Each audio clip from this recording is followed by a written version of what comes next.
वो भारतीय जनता पार्टी के विधायक होते हुए समाजवादी पार्टी के गुंडों के प्रतिनिधि के रूप में यहाँ पे काम किए हैं। निश्चित तौर पे पूरे प्रदेश में भारतीय जनता पार्टी की सरकार चली है, लेकिन चौरी चौरा में समाजवादी पार्टी की सरकार चलाने का इन्होंने काम किया है।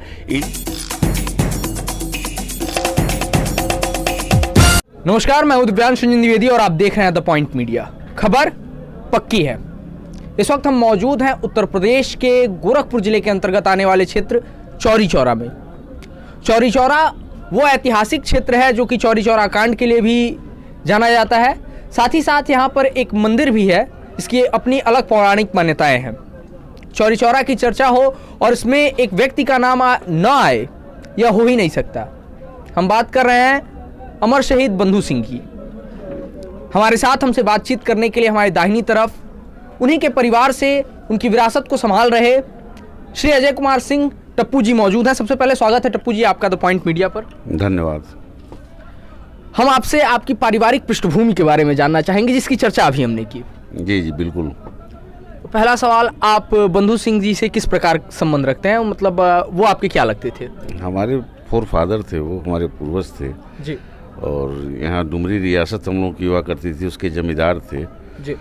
वो 1857 की क्रांति के वो नायक थे जब पहला बिगुल अंग्रेज़ों के खिलाफ फूंका गया।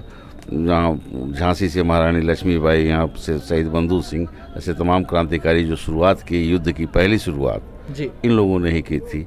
और 1858 में उनको फांसी दे दी गई। वो यहीं तरकुलहा माई के जो स्थान है वहाँ पे उन्होंने पिंड की स्थापना की, माँ तरकुलहा के मंदिर की स्थापना की, पिंड बना के पूजा करते थे। अंग्रेज़ों की रोज़ वहाँ से गुरिल्ला युद्ध के माध्यम से बलि चढ़ाते थे और उनको फांसी की सज़ा दी गई जब वो पकड़े गए। और आर्यनगर में उनको फांसी हुई 12 अगस्त 1858 को। जनता में ये बात फैली हुई है कि उनको फांसी जब दी जा रही थी तो बार बार जो फांसी का फंदा था वो टूट जा रहा था। फिर अंत में उन्होंने माँ भगवती से प्रार्थना की और उसके बाद उनकी फांसी जो उनको देने में सफल हो पाए अंग्रेज। इसके बारे में आपका क्या कहना है? हाँ, जनश्रुतियों द्वारा सुना गया है कि 7 बार उनका फांसी का फंदा टूटा था जी। और उन्होंने निवेदन किया था कि माँ मुझे अब मुक्ति दो, मेरे जाने के बाद 1000 बंधु सिंह पैदा होंगे और इस देश को आज़ाद कराएंगे। ये मनौती मान के वो फांसी का फंदा चूमे और 8वीं बार उनको फांसी हुई। उस समय बताया जाता है कि यहाँ तरकुल का पेड़ हुआ करता था जो टूट गया और उससे खून की धारा बह निकली। ऐसा हम लोग जनश्रुतियों के द्वारा सुने हैं। जनश्रुतियों के द्वारा निश्चित तौर पे हम लोग सुने हैं और ये मतलब कहानी ये चलती है यहाँ पे कि ऐसा हुआ था। और इसी नाते तरकुलहा माँ का स्थान का इतनी मान्यता है। आप देखते होंगे वर्ष भर में लाखों लोग वहाँ पे, लाखों पर्यटक आते हैं। आप चले जाइए, मेला का माहौल हमेशा रहता है और बलि चढ़ाई जाती है उन्हीं से प्रेरणा लेके। उस समय अंग्रेज़ों की बलि चढ़ाई जाती थी, आज बकरे की बलि चढ़ा के वहाँ पे मीट का ही प्रसाद चलता है। अपने दर्शकों को बता दें कि भारत में स्थित केवल कुछ शक्तिपीठों में ही ऐसे प्रसाद की व्यवस्था की जाती है और उनमें तरकुलहा भी अपना स्थान रखता है। आगे आप एक ऐसे परिवार से बिलोंग करते हैं जिन्होंने देश प्रेम में अपनी जान तक को न्यौछावर कर दिया। ऐसे में आप लोगों के मन में क्या भावना रहती है समाज के प्रति, या समाज किस रूप में देखता है आप लोगों को? समाज हम लोगों को आज भी उसी रूप में देखता है और चाहता है कि हम उसी तरह से जनता की सेवा करें जैसे हमारे पूर्वज किए हैं। और हम करना भी चाहते हैं, हम लोग कर भी रहे हैं। जैसे आप देख लीजिए यहाँ के शिक्षा के क्षेत्र में हमने शहीद बंधु सिंह के नाम से डिग्री कॉलेज खोला है, जो आप देख सकते हैं कि एक ऐसा मानक है वो कि आप पूरे, हम जिले की बात नहीं करते हैं, प्रदेश की बात नहीं करते हैं, आप देश में आप खोजेंगे तो ऐसे कम ही डिग्री कॉलेज आपको मिलेंगे। और खेल के माध्यम से हमने एक अंतर्राज्यीय फुटबॉल प्रतियोगिता का आयोजन करवाया था जिसमें बिहार, बंगाल से लगाए तमाम जगह की टीमें आई थी। लोग बताते हैं मजीठिया के ज़माने में 26-27 साल पहले ऐसा हुआ करता था खेल का आयोजन, लेकिन उसका भी स्तर इतना बड़ा नहीं था। हमने वो आयोजन कराया। और अभी बाढ़ आई थी राजधानी क्षेत्र में जो हम लोग के बगल में ही है, ब्रह्मपुर ब्लॉक में। और देखिए हम लोग के अंदर जितनी क्षमता थी आज के हिसाब से, उस हिसाब से हम लोग जनता की सेवा किए और लोगों के पास राहत पहुंचाने का काम किए।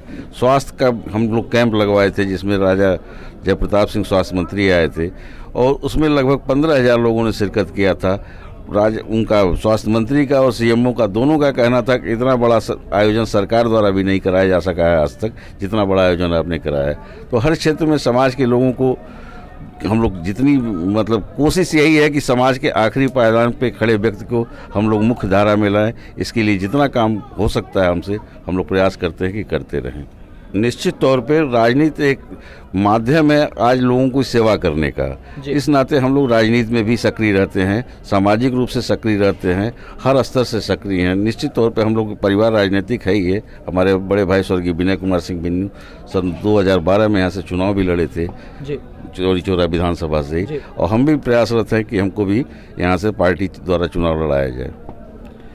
पार्टी की यहाँ पर बात चली है देशभक्ति को लेकर के और राष्ट्रवाद को लेकर के, अक्सर पार्टी चर्चा में भी रहती है आपकी।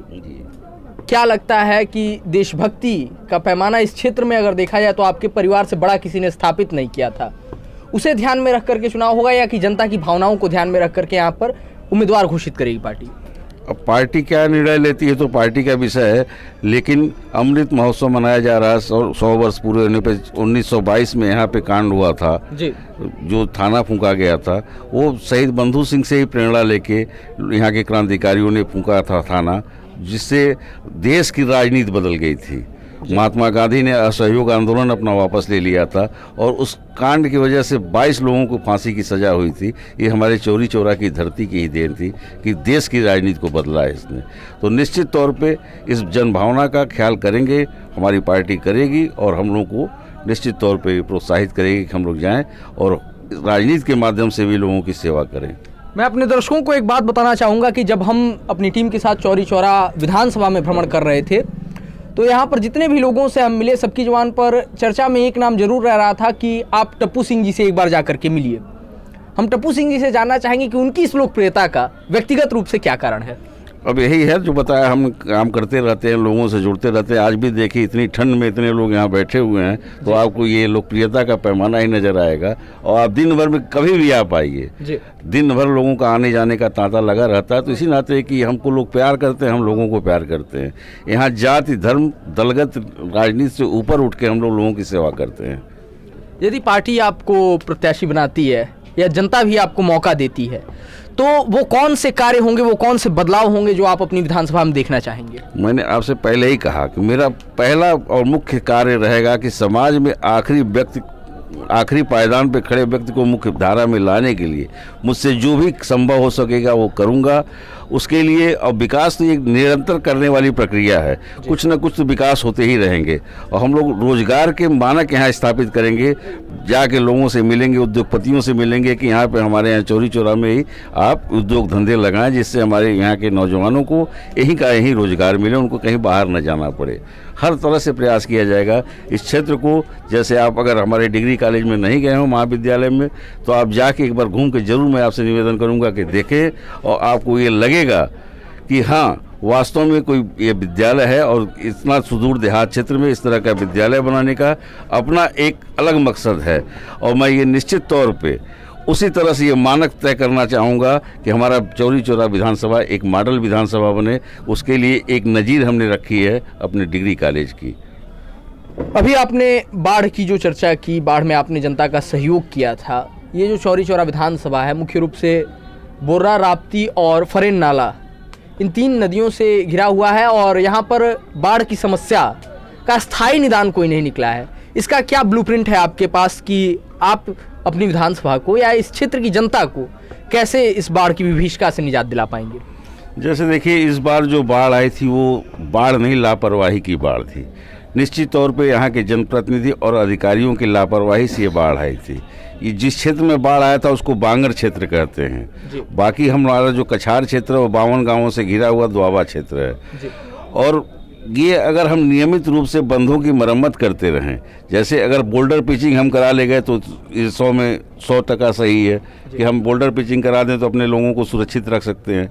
लेकिन अगर इतना बड़ा प्रोजेक्ट एक साथ संभव नहीं है, जबकि हर साल कुछ न कुछ तो कराते रहना चाहिए, तो लेकिन बरसात के पहले बंधों की नियमित सफाई कि रेनकट होल और जो ये सब शाही के माद होते हैं या बरसात से या चूहों के द्वारा होल कर दिए जाते हैं, इनकी मरम्मत और मट्टी उट्टी रिपेयरिंग करके जो बहुत कम खर्चे में काम हो सकता है, यही हम नियमित रूप से बरसात के पहले कराते रहें तो बाढ़ की संभावना से बचे रह सकते हैं।